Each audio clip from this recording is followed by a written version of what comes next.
Halo, assalamualaikum warahmatullahi wabarakatuh. Selamat siang teman-teman. Jadi hari Jumat tanggal 20 Lentomen sudah selesai masa cuti lapangannya ya. Jadi ini sudah bersiap-siap menuju ke Banjarmasin. Posisi saat ini sudah di Bandara Ahmad Yani Semarang. Sebentar lagi seharusnya boarding ya. Ngomong-ngomong mengenai perjalanan Lentomen dari Semarang ke Pulau Sebuku ya. Jadi dari Semarang itu naik pesawat dulu menuju Banjarmasin ya, Banjarmasin atau Banjarbaru. Nah, kemudian ada dua alternatif. Bisa melanjutkan via pesawat atau bisa melanjutkan via darat menuju Kota Baru. Nah, untuk kali ini Lentomen itu dari Banjarmasin ke Kota Baru itu menggunakan jalur darat ya. Jadi nanti Lentomen tiba di Banjarmasin atau Banjarbaru itu mendarat kurang lebih jam 1-an ya, jam 1 waktu Indonesia Tengah. Nah, nanti malamnya itu dijemput oleh travel untuk menuju ke Kota Baru. Nah, dari Banjarbaru atau Banjarmasin ke Kota Baru itu kurang lebih kalau via darat sekitar 8 jam lah. Itu sudah dengan nyebrang ini ya, ASDP ferry ya, dari Batu Licin ke Tanjung Serdang itu. Nah, terus sampai Kota Baru berarti kurang lebih tiba itu jam 4 pagi lah, karena berangkat dari Banjarbaru atau Banjarmasin itu jam 7 malam hari ini. Nah, sampai Kota Baru itu transit dulu, istirahat dulu. Kebetulan di sana ada mes perusahaan ya, ada mes dan office. Biasanya Lentomen transit dulu ya, sekaligus cek-cek pekerjaan yang ada di Kota Baru. Jadi Kota Baru itu semacam office rep ya, office representatif. Nah, biasanya Lentomen cek-cek kerjaan di sana. Selama Lentomen cuti lapangan itu ada kendala apa enggak, kalau bisa diselesaikan hari itu ya artinya Lentomen sore itu sudah bisa lanjut ke Pulau Sebuku. Nah, dari Kota Baru ke Pulau Sebuku itu via speedboat ya, speedboat perusahaan, kemudian masuk ke Pulau Sebuku. Sudah seperti itu ya kira-kira perjalanan Lentomen dari Semarang ke Pulau Sebuku. Oke, kayaknya sudah mau prepare boarding. Oke, nanti kita lanjut kembali.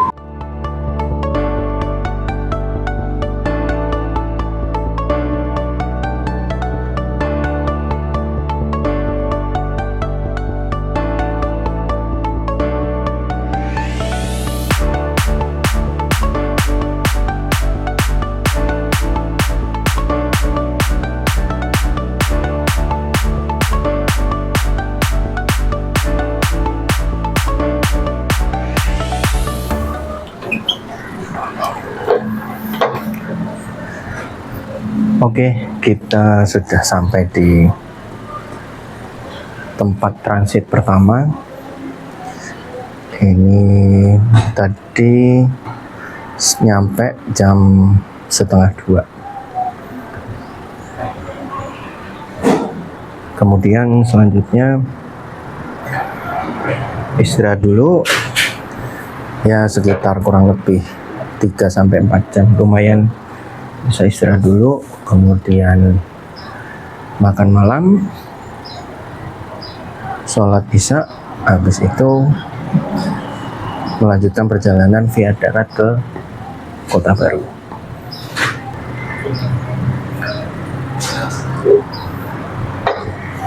Saat ini kita sudah berada di ferry untuk melakukan penyeberangan ya dari pelabuhan Batu Licin ke Tanjung Serdang, Kota Baru.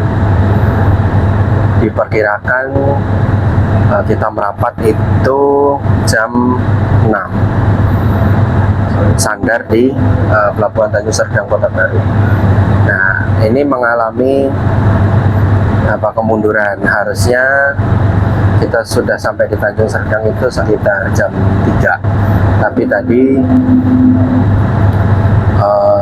travel itu baru jemput jam 9 malam dari Banjarbaru, sehingga kita nyampe di Kota Baru ya mundur, harusnya jam 3 subuh, tapi diperkirakan nanti jam 6.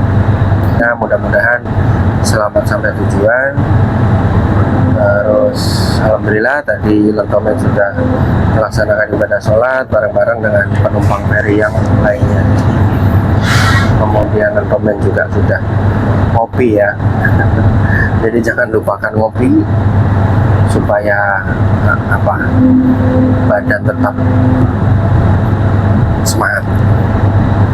Oke, teman-teman, untuk selanjutnya setelah ini sandar, kita melanjutkan perjalanan masih via darat untuk menuju ke tempat transit kedua, yaitu mes dan office perusahaan Lentomen berada.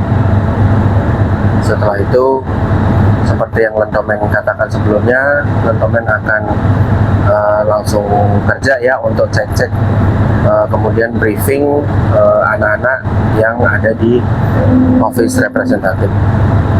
Oke, kita ketemu lagi nanti.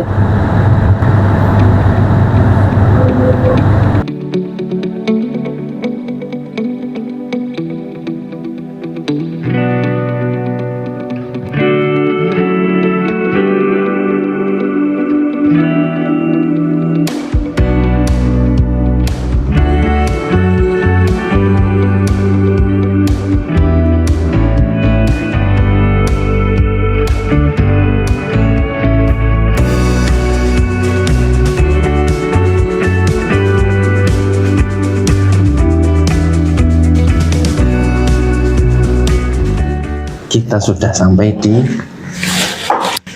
office representatif. Lentomen kalau sampai di office rep ngapain? Ya, sempat dibilang juga kan cek-cek pekerjaan, kemudian tentunya juga banyak diskusi. Nah, diskusi ini dengan siapa? Bisa dengan tim sendiri. Kebetulan Lentomen di bagian finance. Nah, tadi sudah briefing sebentar. Nah, sekarang giliran briefing dengan departemen-departemen yang terkait. Nah, di depan saya ada, monggo perkenalkan Pak. Saya tidak punya nama. Mungkin beliau sungkan ya. Solu, nama saya Solu dari Departemen Shipping. Ya, jadi di depan saya ini ada Pak Solu namanya. Jadi Pak Solu itu adalah bagian shipping gitu. Shipping itu apa? Shipping itu ya dari namanya aja udah ketahuan ya, ship, kapal, pengapalan, Pengiriman shipping ya. Jadi kebetulan kan Lentomen kerja di pertambangan, kemudian beliau ini posisinya di office rep karena memang banyak berhubungan dengan dokumen-dokumen ya, bagian-bagian eksternal yang berhubungan dengan perizinan shipping seperti itu, sehingga beliau standby di Kota Baru, office rep yang ada di Kota Baru. Nah, sebenarnya beliau juga punya anggota ya di site ya Pak ya, punya anggota di site. Ya sudah. Terus kalau teman-teman nanya loh, apa hubungannya sih finance dengan shipping gitu kan? Terus apa sih yang biasanya diomongin? Ya banyak sebenarnya. Pasti berhubungan juga finance dengan shipping gitu. Terutama terkait ya pembayaran. Ya betul. terkait. dalam pajak, terutama pajak ya. Betul.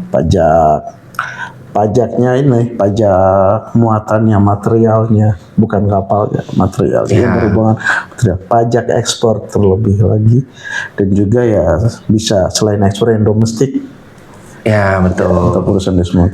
Ya. Pokoknya urusan pajak lah berkaitan dengan finance. Nah, Bapak ini kalau tidak approve ya kita tidak bisa bayar. Enggak sih, terlalu berlebihan itu. Ya, maksudnya kita Emang begitu. ya itu pasti diperlukan koordinasinya dengan pihak-pihak terkait, ya kayak teman-teman lah, misalkan bagian apa teman-teman, oh saya sebagai HRD nih, udah pasti HRD itu juga hubungannya dengan departemen-departemen yang lainnya juga, jadi tidak hanya di satu departemen saja gitu.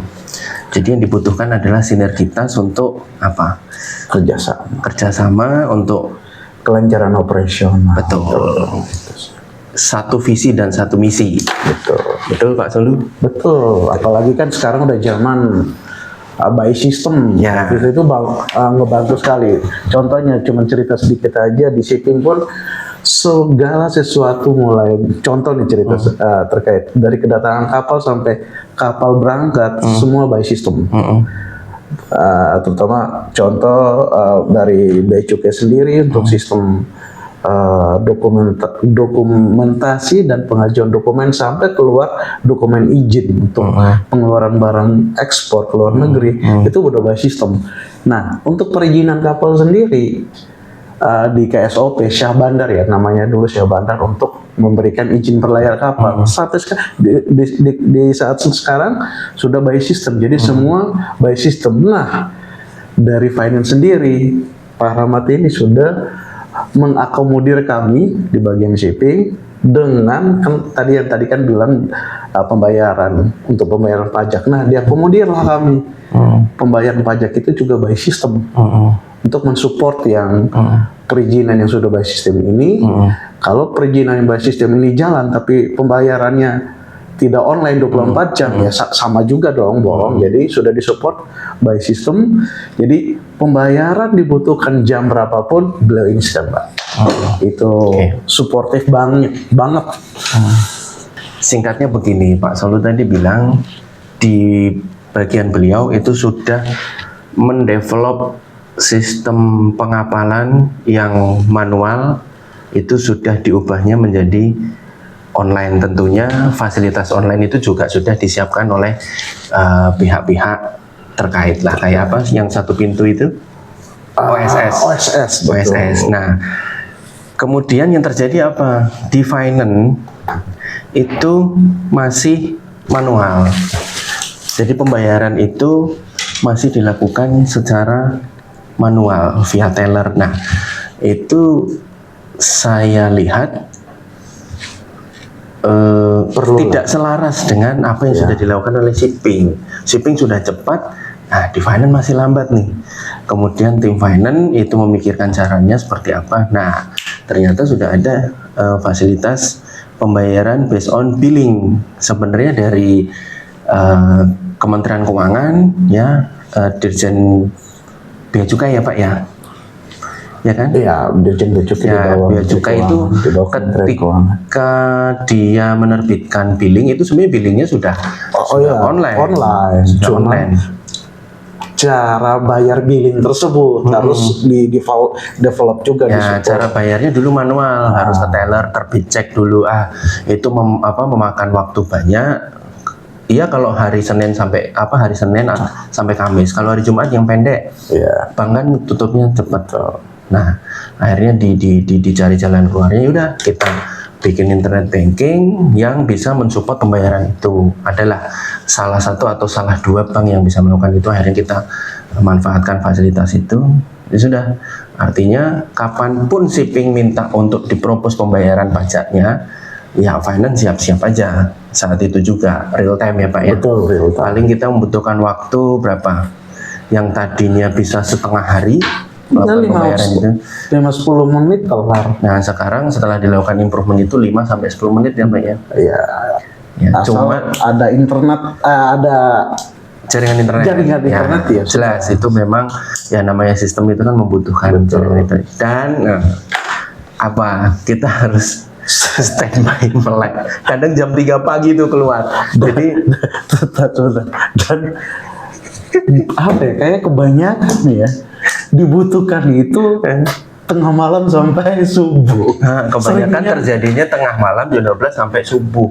Itulah letak di mana kita harus standby untuk misalkan billing dari Pak Solu udah keluar, ya sudah, finance mau nggak mau saat itu juga harus melakukan pembayaran. Unik, emang unik. Supaya kapal bisa melanjutkan keadministrasiannya yang lainnya. Gitu. Kalau terhambat di finance ya Pak Solu tidak bisa melanjutkan prosesnya tuh. Itu kira-kira. Sebenarnya sih mungkin kok ya dari perusahaan juga ngerti, maksudnya ya misalkan jam segitu dibayar besok pun, besok paginya pun, esok harinya pun tidak masalah. Cuman ini kayak apalah, mungkin masuknya kayak loyalitas juga ya bro ya. Ya, loyalitas, terus untuk loyalitas kalian juga mempermudah pekerjaannya. Jadi misalkan paginya sudah bisa dimulai dengan aktivitas yang lain, tidak dikejar-kejar untuk pembayaran ini. Betul. Itu improvement aja sih. Ya. Jadi mungkin bahasanya adalah kalau bisa dilakukan saat itu juga, kenapa harus ditunda? Kira-kira begitu. Cuman tinggal pengkondisian waktunya saja sih. Begadang. Tuh. Terus apalagi kira-kira Pak Solu yang menarik hubungan finance dengan shipping? Ya itu aja. Ya, paling itu aja ya. Itu aja sih. Iya. Bukan secara garis besar, cuman ya itu aja sih. Ya paling hubungan finance dengan shipping ya sebatas itu. Cuma kadang ya adalah yang kita bicarakan di luar itu, gitu. Gimana kondisinya segala macam. Oh ini, banyak nih tanda-tanda. Banyak. Nah, ini Lentromen sedang, itu tadi yang sempat Lentromen bilang kalau di office rep ini kan ada dokumen yang perlu ditandatangani. Nah, ini Lentromen sedang tanda tangan. Untungnya tidak terlalu banyak, biasanya banyak sekali. Banyak banget. Nah, alurnya setelah saya tanda tangan ini, Pak Solu juga tanda tangan. Karena apa?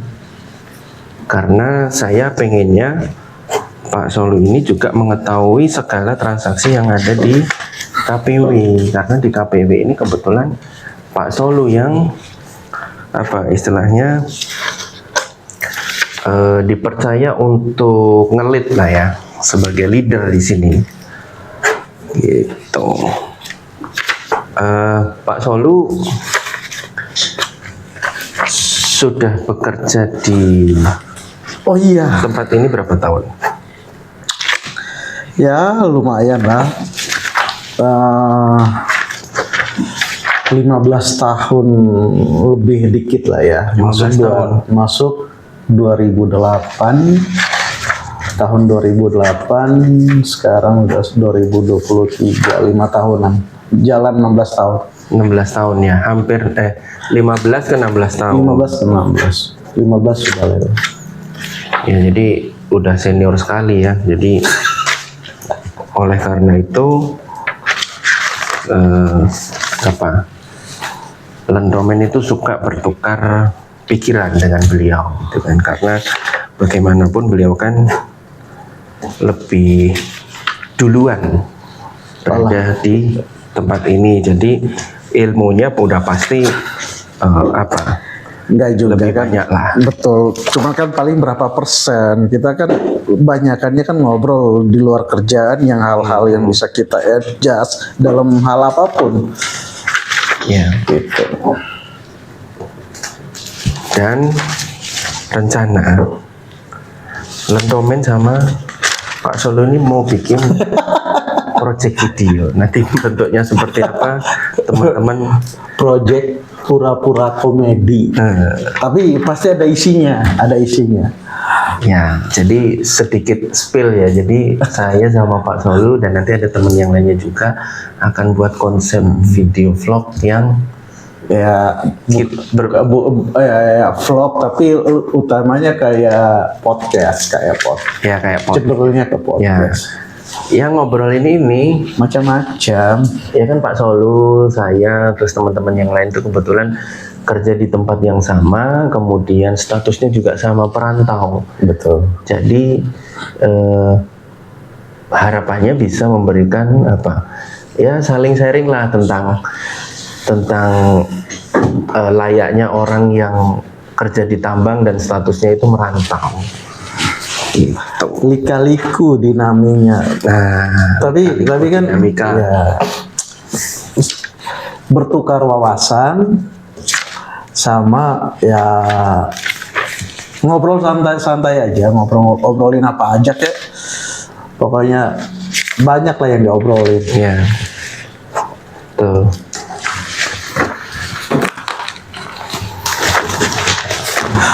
Nggak nemu gitu. Nah, terus rencana Lendomen tidak jadi masuk ke Sebuku sore ini. Nanti kan Lendomen bilang apa rencananya sore mau nyebrang ke Sebuku. Nah, ditunda besok pagi karena ada teman satu lagi yang butuh diskusi. Nah, rencananya diskusinya itu kita mau ke diskusi luar lah di Wedang Jahe. Wedang Jahe pinggir pantai di Siring, Pak Solu. Nanti ikut ya. Sebentar aja Pak Luhur. Pak Luhur. Jam biru. Sebelum kita nge-vlog, Oh iya. sebentar aja. Menghangatkan badan dulu kan. Siapa tahu ya. Ada ide-ide.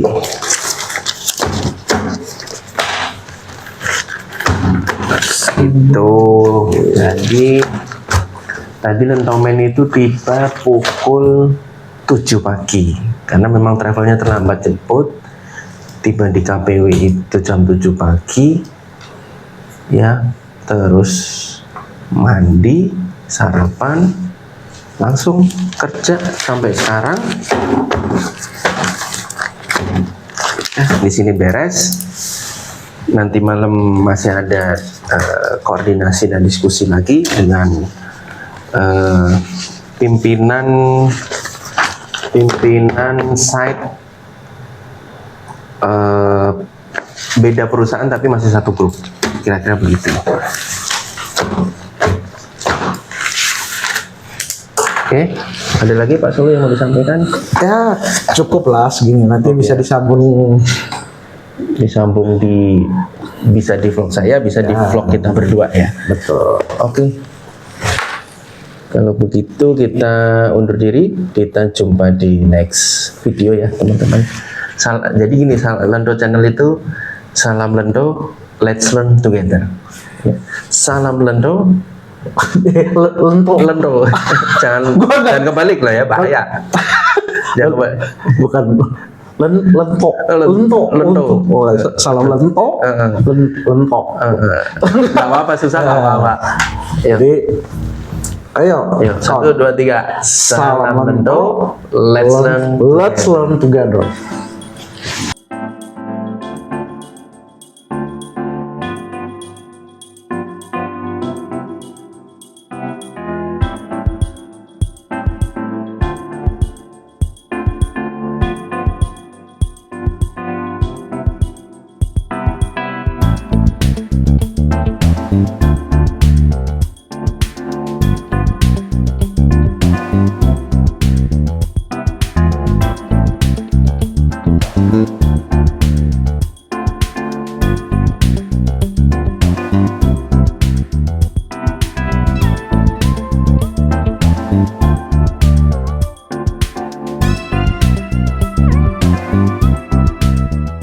Alhamdulillah akhirnya Lendomen sudah tiba di site atau di job site.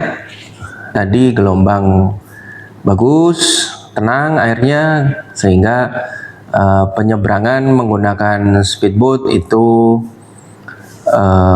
smooth gitu ya. Nah, kemudian setelah menginjakkan kaki di Pulau Sebuku, artinya apa? Artinya kita masuk ke Iup ya. Iup itu adalah wilayah wilayah perusahaannya. Jadi yang dilakukan pertama kali adalah induksi oleh siapa? Oleh pihak Departemen Safety ya, yang berwenang untuk melakukan induksi terhadap siapa? Terhadap semua karyawan yang masuk ke area wilayah pertambangan yang telah meninggalkan wilayah pertambangan tersebut dengan jangka waktu yang cukup lama. Nah, waktunya berapa lama itu tergantung dari masing-masing perusahaan yang menetapkannya, berapa lama dia meninggalkan wilayah tambang kemudian masuk kembali dan harus melakukan induksi. Jadi pada prinsipnya induksi itu diperlukan untuk mengupdate ya informasi-informasi terkait dengan isu-isu keselamatan yang ada di suatu wilayah pertambangan, karena kita telah meninggalkan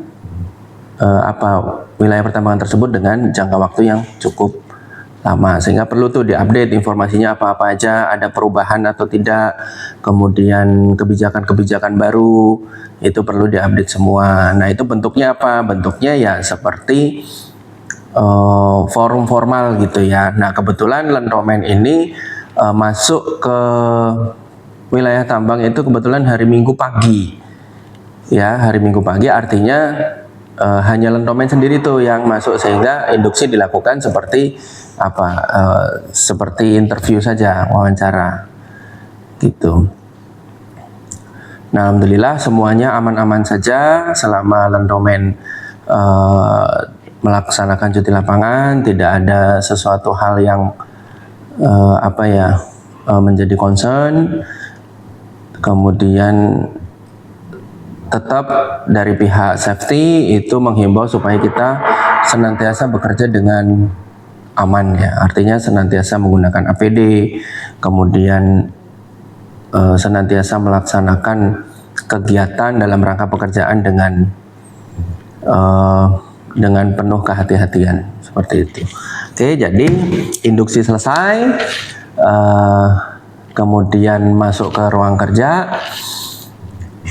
Apa yang dilakukan biasanya ketika karyawan itu melaksanakan cuti lapangan ya. Jadi pasca melaksanakan cuti lapangan, kalau Lendomen itu biasa cek email dulu, cek email. Sempat tadi ngintip itu sekitar kurang lebih ada 200-an email ya. Nah, itu harus dicek satu persatu, dibaca ya. Tujuannya apa? Tujuannya adalah supaya kita tahu apa yang telah terjadi di saat kita cuti lapangan. Jadi biar update. Jadi ketika kita efektif bekerja itu sudah tahu apa yang harus dilakukan. Jadi tidak ketinggalan informasi. Kemudian ya sudah, artinya Lendomen sekarang mulai melaksanakan pekerjaan seperti biasa dengan roster yang sama, yaitu 7 minggu di site ya, di tambang, kemudian 2 minggu cuti lapangan. Oke, cukup ya teman-teman seputar perjalanan Lendomen mulai dari Semarang sampai masuk ke Sebuku.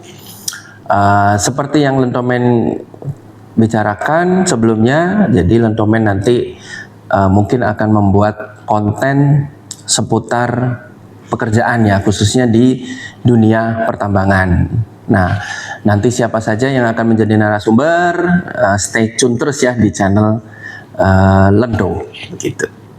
Oke, saya pamit undur diri. Kita jumpa lagi di tayangan selanjutnya. Terima kasih. Wassalamualaikum warahmatullahi wabarakatuh. Salam Lendo, let's learn together.